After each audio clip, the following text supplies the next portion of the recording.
Polda Metro Jaya telah menerima laporan GP Ansor terhadap mantan Menpora Roy Suryo terkait pernyataannya yang dianggap membuat gaduh dengan memotong video Menteri Agama Yakut Khalil Qomas. Ya, dugaan yang dilakukan oleh saudara terlapor ya, saudara Roy Suryo itu adalah ada pemotongan dalam tweetnya.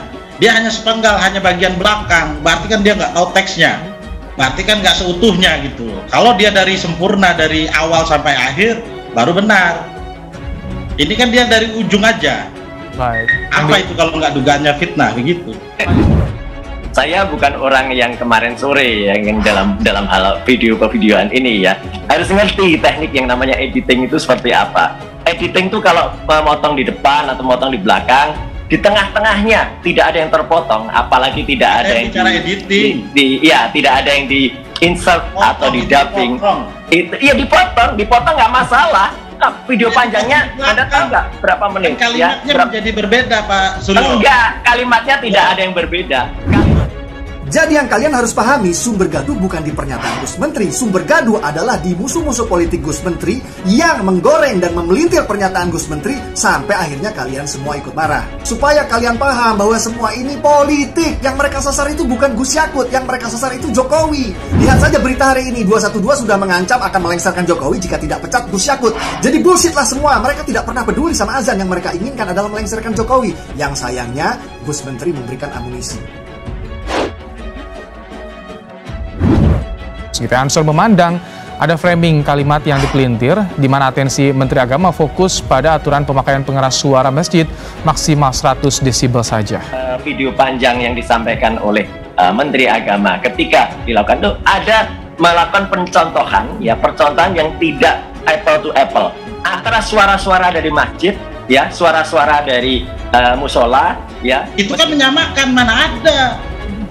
Itu konteksnya itu adalah suara. Lagi-lagi bukan soal azan, ini soal suara-suara yang bising itu banyak. Yang disampaikan Menteri Agama tidak ada yang menyebutkan secara eksplisit itu tadi azan itu, Pak Roy. Ya, memang nggak ada. Jadi meskipun tidak disebutkan, ya, tidak ada kata-kata azan, memang tidak ada. Iya, kalau dia aja nggak ngerti kalau itu nggak ada unsurnya, kenapa dia mau coba laporkan bahwa ada unsur penistaan agama? Jadi semuanya di luar konteks gitu ya, nggak ada yang sesuai. Setelah saya simak lagi videonya, ternyata Gus Yakut tidak mengatakan satupun kata azan. Tidak ada satupun kata azan. Yang beliau maksud adalah penyalahgunaan toa. Misalnya pengajian anak-anak bersuara parau yang disembur sama toa di waktu orang-orang istirahat. Jadi Gus Yakut tidak sedang membandingkan suara azan dengan suara anjing menggonggong. Lalu siapa yang membandingkan suara azan dengan suara anjing menggonggong? Yaitulah musuh-musuh politik tadi yang akhirnya membuat kalian semua ikut marah ke Gus Yakut karena termakan gorengan tadi. Kementerian Pemuda dan Olahraga membenarkan bahwa Menteri Pemuda dan Olahraga Roy Suryo belum mengembalikan 3.226 aset negara milik Kemenpora. Atas desakan Badan Pemeriksa Keuangan, Kemenpora mengirimkan surat kepada Roy Suryo untuk mengembalikan aset negara tersebut. Himbau agar skandal soal adanya perabot-perabot yang katanya diduga belum dikembalikan oleh mantan Menpora, diduga kan? Agar dituntaskan ya. Kami rakyat ini aduh lihat di TV begitu sakit perut. Apa? Kembalikan ember kami. Apa ember? Ayo. Panci. Ya ini. Analisa hukum kasus inventaris Kemenpora. Analisa hukum pertama, kalau benar ada inventaris tersebut dan tidak dikembalikan, apakah polisi berhak mendidiknya? Jawabannya berhak. Kepada Kemenpora saya sarankan untuk mendatangkan tenaga ahli dari pasar impres, yaitu berupa inang-inang yang bisa membedakan garpu, sendok, dan ember dan sebagainya agar tahu masa manfaatnya. Menteri Pemuda dan Olahraga Roy Suryo pun turun ke lapangan untuk menenangkan penonton dengan menyanyikan lagu kebangsaan Indonesia Raya. Namun Roy Suryo ternyata lupa lirik lengkap lagu kebangsaan Indonesia Raya, dan berikut cuplikannya. Indonesia, tanah airku, tanah tumpah darahku, di sanalah tanah airku. Ayo. Satu lagi yang intrik dengan Pak Roy Suryo adalah ketika beliau tidak hafal atau salah lirik dalam menyanyikan lagu Indonesia Raya. Ya, di sanalah tanah airku, di sanalah tanah airku. Betul Pak. Kalau kebanyakan nonton video begituan suka merusak sel.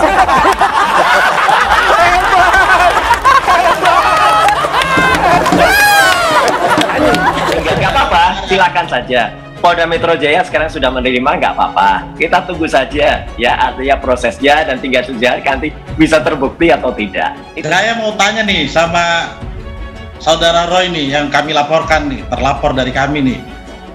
Dia ini kan bukan ahli hukum, bukan ahli bahasa, bukan ahli agama. Tahu-tahu melihat video karena dia bisa edit dan lain-lain, dia terus mau melaporkan atas dasar penistaan agama. Nah, saya mau tanya, sebelumnya sudah konsultasi belum sama ahli hukum?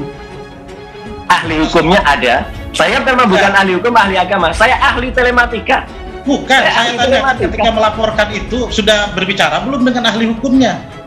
Ada ahli hukum di situ, ada Pak Pitra Romadoni, itu yang melaporkan. Itu ya? Iya. Masa ahli hukum aja dengan adanya ahli hukum nggak ngerti bahwa lokus deliktinya, kenapa harus lapor di Polda Metro Jaya? Dari situ ada kasus. Iya, ya itu terserah versi pelapor ya. Jadi artinya adalah yang pertama pencemaran nama baik. Yang dicemarkan nama baiknya siapa? Ya, dan baca dulu aturan yang ada ya. Ini Polri juga lagi mengkaji. Artinya pencemaran nama baik itu yang lapor harus yang dicemarkan nama baiknya. Yang dicemarkan nama baiknya siapa? GP Ansor. Ya, orangnya siapa? Ya gitu, orangnya harus yang lapor apakah dia dicemarkan dengan apa tweet saya itu. Kemudian kalau mengaku sebagai masyarakat Indonesia, kan pelapor mengaku masyarakat Indonesia, ya berarti harus ada kuasa dari masyarakat Indonesia. Kalau saya bicara legal standing dengan saya jelas laporan saya diterima. Laporan saya diterima, itu masalahnya itu hanya untuk mahasiswa hukum yang baru saja udah ngerti mana soal lokus delikti. Kalau kita mau lapor pidana, nggak usah ngajarin saya soal hukum. Kalau soal editing bolehlah saudara Suryo yang melakukan ya. Kan? Tapi kalau soal udah sama saya karena laporannya saja kalau sudah benar, kalau kita ini ya, kalau saya sebagai lawyer nih, sebagai advokat gitu, saya mau melaporkan lihat dulu lokus deliktinya di mana, unsurnya masuk apa enggak, perkiraan unsur masuk apa enggak. Soal nanti akan bisa menjadi tersangka, terdakwa dan kemudian ditahan di proses di pengadilan, itu urusan berikutnya. Itu kita semua sudah siap kalau memang betul ada ahli hukum di belakangnya. Ada ahli agama enggak? Bener nggak masuk unsurnya penistaan agama? Pak Roy, bahwa surat edaran Menteri Agama itu mengatur speaker, mengatur suara-suara gitu loh, mengatur speaker. Jadi kalau mau syiar Islam ya silahkan syiar Islam, mau syiar agama ya silahkan syiar agama, karena itu bagian dari syiar agama, tapi diatur agar tidak mengganggu orang lain gitu. Kalau dalam agama itu kita ini ngaji, saya nggak tahu Pak, kita ini ngaji ya, bahwa misalnya Al-Quran itu kalau kita ngaji terus ada orang yang lagi tidur, orang tidurnya terganggu, dalam kitab yang saya baca ketika saya di pesantren, itu kita yang berdosa yang ngaji itu, karena membuat orang tidur itu terganggu. Itu nggak boleh ngaji, makanya speaker diatur sudah benar. Itu banyak juga kitabnya, di Idarul Fatawi Al-Misri juga ada. Yang begitu-begitu harus diatur oleh siapa? Oleh waliul amri, oleh pemimpin. Waliul amrinya itu siapa? Bisa menteri agama, kalau di Arab Saudi namanya menteri wakaf. Saya nggak tahu Pak Suryo sudah azan hafal apa enggak, kan gitu. Pak ini nggak boleh menilai orang kayak gini, ini salah. Kan, saya bertanya. Publik sudah menilai. Publik Indonesia insya Allah sudah benar menilai. Sebentar, Pak Roy, Pak Denny sebentar. Kenapa menilai? Kita bicara soal laporan lagi. Kenapa Pak Suryo terus menilai, terus melaporkan? Ya hak warga negara. Kenapa menilai publiknya? Hak warga negara boleh-boleh saja melaporkan. Hak Anda juga melaporkan juga boleh-boleh saja, nggak ada soal. Warga negara sekarang yang melaporkan Menteri Agama juga hak warga negara kan. Pak Denny, jadi soal laporan dugaan ada Roy Suryo penyebaran kebencian, ada fitnah, ini di bagian mana yang menurut Anda itu masuk dalam dugaan itu, Pak Denny? Loh, runutannya kan kelihatan Mas, gitu. Runutnya kan kelihatan. Dari awal ini dia jelas nggak mengerti soal hukum, ya kan? Ketika mau nggak ngerti soal hukum kok mau melaporkan, terus tentang agama juga nggak ngerti, bukan pemuka agama, terus dia laporkan juga. Unsurnya banyak, dugaan kita ya, unsurnya banyak, ada unsur fitnah, ada unsur pencemaran nama baik. Ini dugaan, nggak bisa. Bentar dulu dong, saya mau ngomong. Ada unsur dugaan, ada unsur fitnah, ada unsur membuat kegaduhan, keributan antar individu dan kelompok, begitu. Di bagian tweet yang di tweetnya itu ya, atau apa?